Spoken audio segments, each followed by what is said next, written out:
नमस्कार साथियों और प्यारे बच्चों, स्वागत है एक बार फिर आपका हमारे यूट्यूब चैनल में।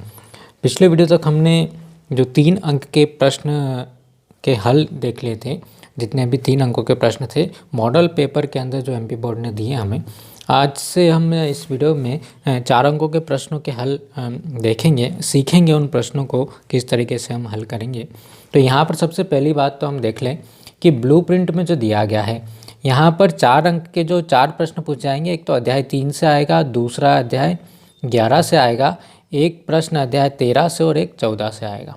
ठीक है, 3 मतलब 2 चर और रैखिक समीकरण रचनाएं, और अध्याय 13 जो है वो पृष्ठीय क्षेत्रफल आयतन है, और 14 जो है वो सांख्यिकी है।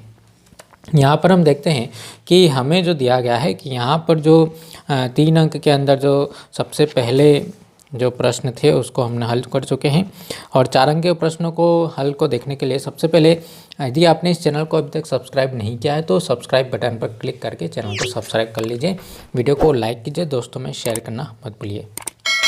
यहाँ पर 4 अंक के अंदर जो प्रश्न दे रखा है उसकी हम बात करें तो यहाँ पर दिया रैखिक समीकरण युग्म को प्रतिस्थापन विधि से हल कीजिए। तो समीकरण हमने लिख दिए हैं। किस प्रकार से लिखे हैं कि दिया गया जो रैखिक समीकरण युग्म है वो दिया है हमें। दोनों समीकरणों को हमने लिख लिया। युग्म इसलिए बोल रहे हैं क्योंकि यहाँ पर समीकरणों का एक जोड़ा दिया हुआ रहता है। तो पहले समीकरण के अंदर जो हमारा जो सामान्य रूप है x plus B Y plus C बराबर 0 या बराबर सी, तो ये रैखिक समीकरण का सामान्य रूप है। यहाँ पर 2 समीकरण अपने को दिए हुए हैं।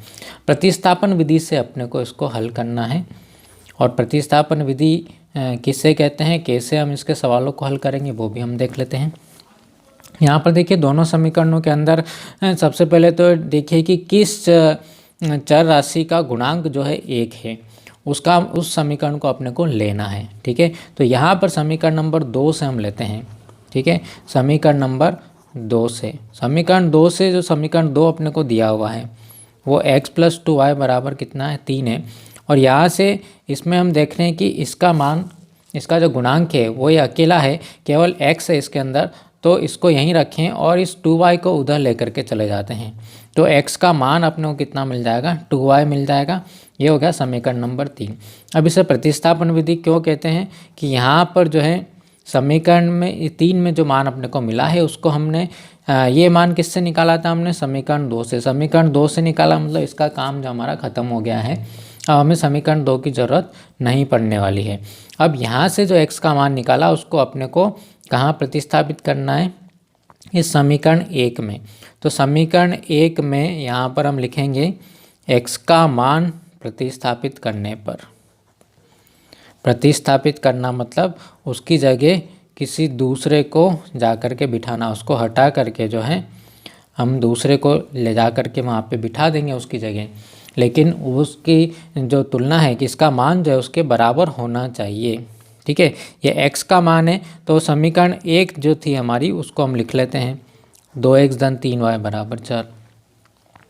और यहाँ पर जो अपने को x का मान मिला है, x की जहाँ पर भी x नज़र आता है उसकी जगह हम कितना लिख देंगे 3 माइनस 2y। लेकिन 2 से गुणा है तो यहाँ पर अपने को ब्रैकेट लगा के लिखना पड़ेगा, क्योंकि इस 2 से 3 में भी गुणा होगा और 2y के अंदर भी गुणा होगा। प्लस 3y ऐसा कैसा, प्लस इक्वल टू कितना मिल जाएगा अपने को 4 जो है यहाँ पर अपने को मिल जाएगा। अब इस 2 का गुणा हम अंदर करवा दें तो यहाँ पर अपने को मिलेगा 6 और plus minus minus 4y plus 3y बराबर कितना मिला 4।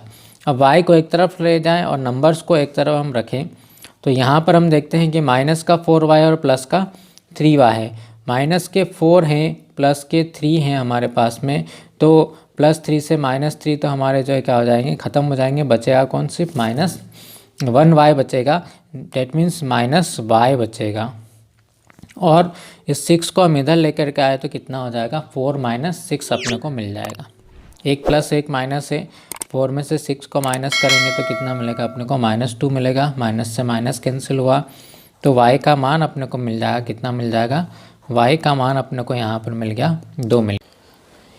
यहाँ से जैसे कि हमें y का मान 2 प्राप्त हुआ है तो इस y के मान को हम कहाँ रख देंगे, जो समीकरण नंबर 3 हमने बनाया था इसके अंदर हम रख देंगे तो हमें x का सीधे सीधे मान जो है प्राप्त हो जाएगा। तो हम यहाँ पर लिख देते हैं समीकरण नंबर 3 से, और x का मान कितना था हमारे पास समीकरण 3 में 3 माइनस 2y था, और जहाँ पर भी y नज़र आता है उसकी जगह अपने को कितना लिखना है, 2 लिखना है। तो 3 माइनस यहाँ पर 2 इंटू 2 हो जाएगा, 2 और y में क्या है, गुणा है। तो सबसे पहले आप गुणा करवाइए और फिर हम इसको जोड़ना घटाना करेंगे। तो 2 का गुणा 2 में कराया तो कितना मिलेगा अपने को, -4 मिलेगा, और -4 में से हम 3 को कम करेंगे तो अपने को यहाँ पे कितना मिल जाएगा, -1 मिल जाएगा। तो इस प्रकार से x का मान अपने को कितना मिला, -1 मिला, और y का मान कितना प्राप्त हो गया है, अपने को 2 प्राप्त हो गया है। इसके अथवा वाले भाग की हम बात करें तो यहाँ पर अपने को p का मान ज्ञात करना है। p के ऐसे कौन कौन से मान हैं जिसके लिए समीकरण युग्म एक अद्वितीय हल प्रदर्शित करेगा। ये जो समीकरण युग्म दिया हुआ है इसको हमने यहाँ पर लिख दिया है कि दिया गया समीकरण युग्म जो है वो कितना है, 4x + py + 8 बराबर 0 है, और दूसरा जो दिया हुआ है 2x + 2y + 2 बराबर 0। इन दोनों समीकरणों को मिला करके हम कहेंगे इसको समीकरण युग्म।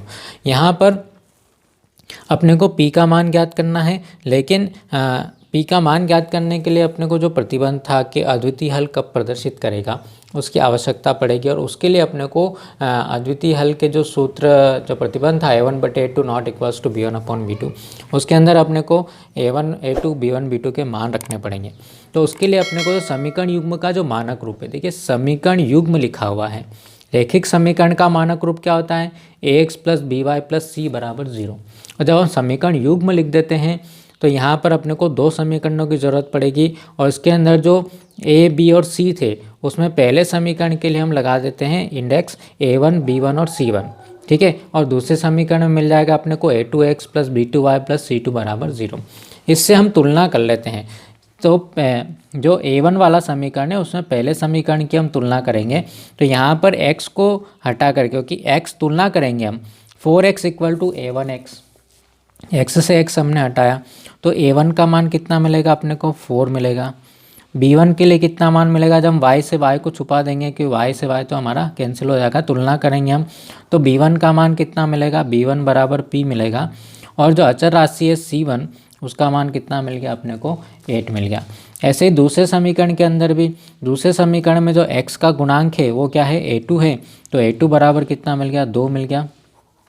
b2 बराबर कितना मिल जाएगा, यहाँ पर y का गुणांक है दूसरे समीकरण के अंदर वो भी 2 है, तो b2 बराबर भी 2 मिल गया, और c2 जो है वो अचर राशि जो है वो कितनी है, 2 है। देखिए यहाँ पर जब हम मानों को लिखेंगे तो इसके अंदर x और y कभी भी नहीं आएगा। यहाँ पर हम कभी कभी मिस्टेक कर लेते हैं कि अगर यहाँ पे कोई गुणांक 1 होता है तो उसके जगह हम जो है समझ में नहीं आता है कि उसका गुणांक 1 है, तो हम उसकी जगह x और y लिख देते हैं। अब अपने को p का मान ज्ञात करना है, तो समीकरण निकाय का एक अद्वितीय हल होगा। तो अद्वितीय हल के लिए क्या होता है, अद्वितीय हल का प्रतिबंध हम लिखेंगे, यहाँ पर सीधे सीधे लिख दें, हम ज़्यादा नहीं लिखेंगे, सिर्फ लिख देंगे अद्वितीय हल के लिए। अद्वितीय हल का सूत्र जो होता है a1/a2 नॉट इक्वल्स टू है किसके, b1/b2 के, बीच में बराबर नहीं का चिन्ह हम लगाएंगे। तो a1 का मान यहाँ से अपने को कितना मिला, 4 मिला, a2 का मान कितना मिला, 2 मिला, और बीच में काय का चिन्ह है, बराबर नहीं का। b1 का मान कितना है, p है, और b2 का मान कितना है, 2 है, ठीक है। इस 2 से इस 2 को 4 को हम कैंसिल करते हैं, 2 2 जा 4 मिल जाता है, तो अपने को मिलेगा 2 नॉट इक्वल्स टू p/2। और इस 2 का गुणा भी अगर हम इधर करवा दें तो 2 और 2 कितने मिल जाएंगे अपने को, 4 बराबर नहीं है p के, या p जो है वो किसके बराबर नहीं होना चाहिए, p का मान अगर 4 के बराबर नहीं हुआ तो इस समीकरण युग्म है वो क्या करेगा, अद्वितीय हल जो है प्रदर्शित करेगा। मतलब ये है कहने का कि p के लिए आप यहाँ इस समीकरण के अंदर p का मान 4 के अलावा कुछ भी रख दें तो समीकरण युग्म जो है कैसा हल प्रदर्शित करने लगेगा, अद्वितीय हल जो है प्रदर्शित करेगा। p का मान 4 के बराबर नहीं होना चाहिए। तो इस वीडियो में इतना ही, मिलते हैं हम नेक्स्ट वीडियो के अंदर। जो है हमारा क्वेश्चन, नेक्स्ट क्वेश्चन है वो रचना वाला अध्याय का है, 11वें अध्याय का है, ठीक है, और उसकी रचना करना हम सीखेंगे। और आपने ये मॉडल पेपर का जो प्रश्न है यही अच्छे तरीके से सीख लिया तो आपके 4 नंबर बिल्कुल पक्के हो जाएंगे। मिलते हैं हम अगले वीडियो में, तब तक के लिए हैव अ नाइस डे।